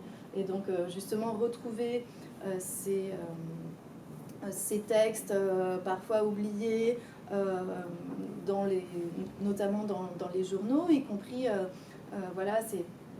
ces petits romans feuilletons qui n'ont peut-être pas grande valeur littéraire, mais qui sont tout à fait éloquents, qui prennent la défense des Indiens exactement de la même façon que le prendront les indigénistes de la fin du 19e et du début du 20e. Donc effectivement, penser qu'il n'aurait été que mis à part, c'est faux. Voilà. C'était plus complexe. Plus complexe. Oui, réfutation de l'histoire officielle, l'existence même des textes en eux-mêmes. En tant que texte écrit, c'est une réfutation déjà. Parce que dans le discours officiel, les Amérindiens étaient voués à disparaître. En fait. C'était considéré comme inférieurs, comme des sauvages incapables d'évoluer, donc confrontés à une civilisation qui se posait comme supérieure. Donc ils étaient condamnés à disparaître face à cette civilisation hégémonique soi-disant supérieure. Et donc le fait d'être capable de montrer qu'il y avait des populations autochtones des Indiens qui étaient capables d'apprendre la langue du colonisateur, qui étaient capables d'apprendre à écrire dans la langue du colonisateur, qui étaient capables de publier des textes, de s'inscrire dans un circuit de communication du colonisateur. Déjà ça réfute entièrement le discours dominant, officiel, qui les condamnait à disparaître du fait de leur infériorité. Et les autobiographes, comme je l'ai déjà dit précédemment, étaient très conscients de ces stéréotypes. Donc dans leurs autobiographies, ils voulaient vraiment répondre à tout ce discours dominant. D'où l'utilisation de la langue anglaise, d'où l'utilisation de l'écriture alphabétique, pour vraiment montrer, pour vraiment répondre à ces stéréotypes. Et il avait une volonté clairement énoncée de s'adresser à un lectorat anglo-américain. C'était pas forcément, le but, c'était pas de convaincre des Amérindiens de leurs valeurs, parce qu'ils connaissaient tout à fait les valeurs de leur culture, mais de répondre à une audience anglo-américaine. C'est clairement énoncé. Il n'y a pas de doute là-dessus. Merci. Oui.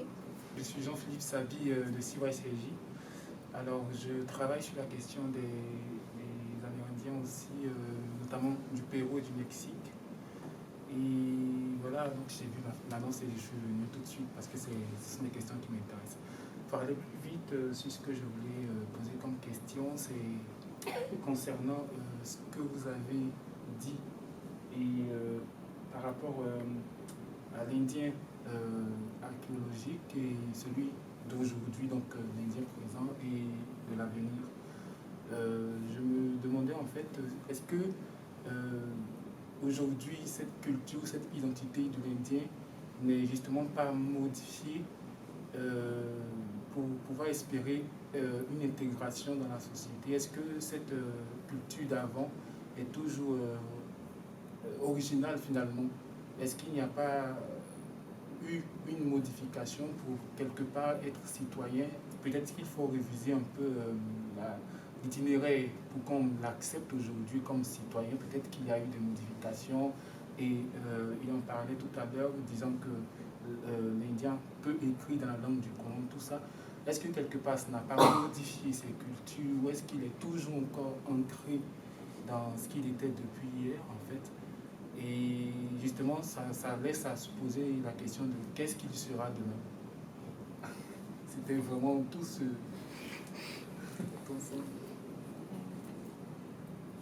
peut-être peut-être rappeler que depuis les années 90 sont mises en place des politiques dites multiculturelles qui donc prennent en compte l'aspect, alors je parle pour l'Amérique latine, plus particulièrement pour le Pérou, où on reconnaît le multiculturalisme des différents du pays, alors sans aller jusqu'au point de la Bolivie qui reconnaît le statut plurinational du pays. Mais les politiques multiculturelles, elles se sont de façon générale développées depuis les années 90 avec un paradoxe qui est que ces politiques multiculturelles, elles ont été mises en place en même temps, souvent, pas toujours, mais souvent dans une période en tout cas très néolibérale. Et donc, c'est là encore un paradoxe, c'est-à-dire on va permettre de laisser s'exprimer une culture tant qu'on ne remet pas en cause un certain ordre social.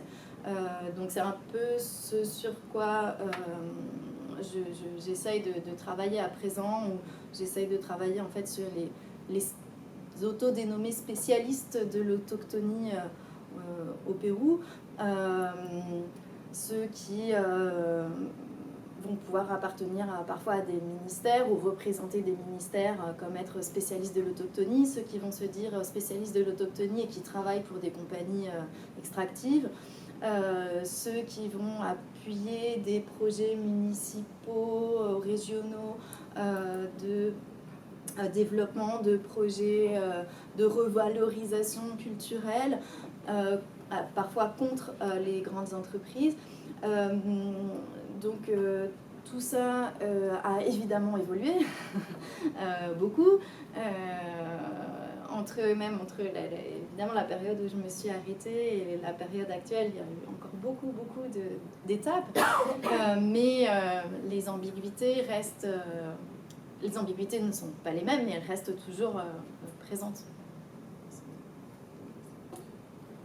Oui, ce que je pourrais ajouter par rapport à l'Amérique du Nord, il y a la notion de post-indienne de Georg Wiesner, qui est un écrivain intellectuel amérindien. Et pour lui, ce qu'il appelle le post-indien, c'est justement les Indiens qui ont survécu, qui sont toujours là aujourd'hui, pour justement, par rapport au stéréotype de l'Indien qui était forcément destiné à disparaître, le vanishing American, comme on dit. Donc pour lui, le post-indian, c'est une réponse directe à la notion de vanishing, au stéréotype du vanishing American. On est toujours là, avec nos cultures, et des cultures qui s'affirment de plus en plus. Depuis les années 1970, justement, tout le mouvement des revendications sociaux et raciaux. Les Amérindiens, ils s'affirment avec plus de visibilité, ils ont obtenu plus de droits aussi. La situation, moi, est quand même beaucoup plus en leur faveur aujourd'hui qu'il y a une cinquantaine d'années. Ils ont obtenu de plus en plus de droits. Ils ont moins de honte à afficher leur culture, à afficher leur religion, leur cérémonie. Et il y a un grand retour aux pratiques linguistiques aussi, au réapprentissage des langues tribales, avec beaucoup de programmes qui sont mis en place. Alors, souvent en collaboration avec l'État fédéral ou avec l'État dans lequel ils vivent. Donc il y a un grand mouvement de retour culturel, de revalorisation culturelle, de retour aux cultures traditionnelles, qui n'était pas perdu, qui n'a jamais disparu. Hein. Ça, il faut être conscient de ça.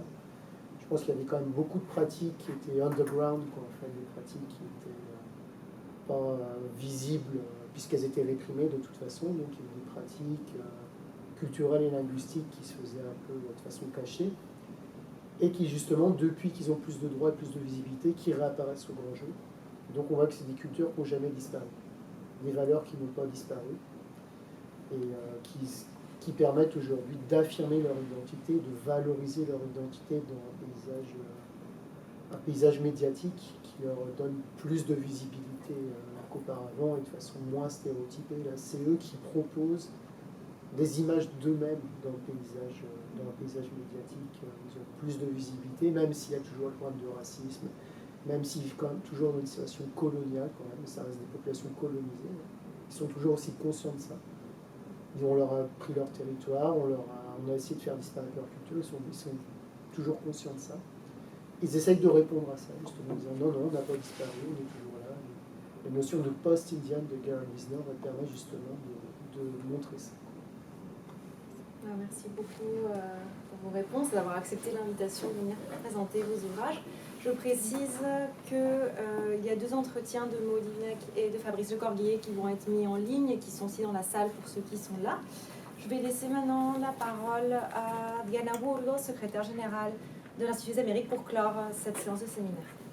Merci Morgana, merci aux 2 intervenants de ce soir, Maud Yvenec et Fabrice Lecorguier pour leur présentation. Et je voudrais juste dire quelques mots sur la prochaine séance de ce séminaire transaméricaine qui sera en fait la dernière séance de l'année et qui sera une séance un petit peu spéciale. Elle aura lieu donc le 3 mai autour d'un livre. Alors la séance s'intitule « Citoyenneté, frontières et migration dans les Amériques » et ce sera un échange autour du dernier livre de Mabel Moraña qui est intitulé Líneas de fuga, ciudadanía, frontera y sujeto migrante, qui a été publié en 2021. Et cet échange ces échanges autour de ce livre se feront donc avec Mabel, bien évidemment, et Olivier Richaume, qui est maître de conférence en civilisation nord-américaine à l'université Lumière Lyon 2. Donc ils échangeront tous les 2 autour de ce livre avec la présence d'un discutant, Gustavo Guerrero, professeur en littérature et civilisation latino-américaine à CY Cergy Paris Université. Voilà, donc ce sera le 3 mai, dernière séance de l'année. Ce sera un grand plaisir de vous accueillir pour cette séance. Et merci à tous et bonne soirée.